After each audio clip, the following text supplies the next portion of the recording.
क्या था, using basic proportionality theorem PPT का यूज़ करके prove that a line drawn through the mid point of one side of a triangle parallel to another side bisects the third side. ये mid point theorem थी, 9th में थी ये। यहाँ पर इसमें पीपीटी का यूज़ करना है कि अगर किसी ट्रायंगल में किसी एक साइड के मिड पॉइंट से ए बी के मिड पॉइंट से लिया है डी और दूसरी साइड के पैरेलल खींच लो, तो ये जो लाइन है ना तीसरी साइड को बाइसेक्ट कर रही है। यानी कि प्रूव करना है कि ई मिड पॉइंट है ए सी का, यानी कि ए ई और ई सी इक्वल प्रूव करना है। क्या ए और ई सी इक्वल प्रूव कर देंगे, सो हम कह देंगे यार ये तो मिड पॉइंट है ए सी का। आप तो गौर करने वाली बात है। डी मिड पॉइंट है ए बी का, दे दिया उसने, ठीक है। डी मिड पॉइंट है ए बी का, तो तुम्हें पता है ए डी और डी भी बराबर हो गए। जो चीज़ बराबर होती है 2/2 क्या होता है, वही तो होता है। तो ठीक है, तो यहाँ पर गौर करने वाली बात है, पूरा ये ना कुछ ट्रायंगल ना दे रखा है इसने, तो पूरा लिखना पड़ेगा, गिवन वगैरह वगैरह सब कुछ।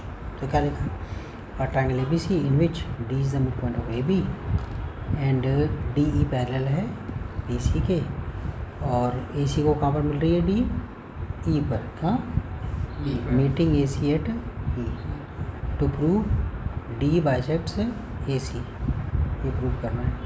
प्रूफ में क्या करा, as D is the mid point of A B, तो ए डी और डी भी बराबर हो गए, और जो चीज़ बराबर होती है उनकी रेशो क्या आती है, 1 आती है, नंबर 1 दे दिया।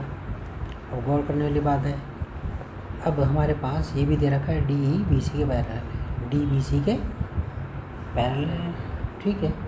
जब डी ई बी सी के पैरेलल है तो ये ए बी और ए सी इक्वल रेशो में कटेंगे, डिवाइड होंगे, यानी कि A D upon D B equal to A upon E C. क्या, A D upon D B equal to A upon E C, ये लिख दिया भाई, दे रखा उसने डी ई दे रखा ना, डी बी सी के पैरेलल है, तो क्या हो गया, A D upon D B equal to A upon, लिख दिया।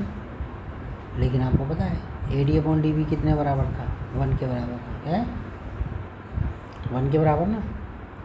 फिर क्रॉस मल्टीप्लिकेशन कर दिया तो ए और ई सी बराबर ना हो गए, क्या, ए और ई सी बराबर होंगे, बराबर होने का मतलब ई मिड, ठीक है ना। अब ए और ई सी इक्वल का मतलब है कि जो डी ये यानी कि ई मिड पॉइंट है, यानी कि डी उसको ए सी को बाइसेक्ट कर रही है, क्या, डी ई ए सी को बाइसेक्ट करें, खत्म बात। A is the mid point of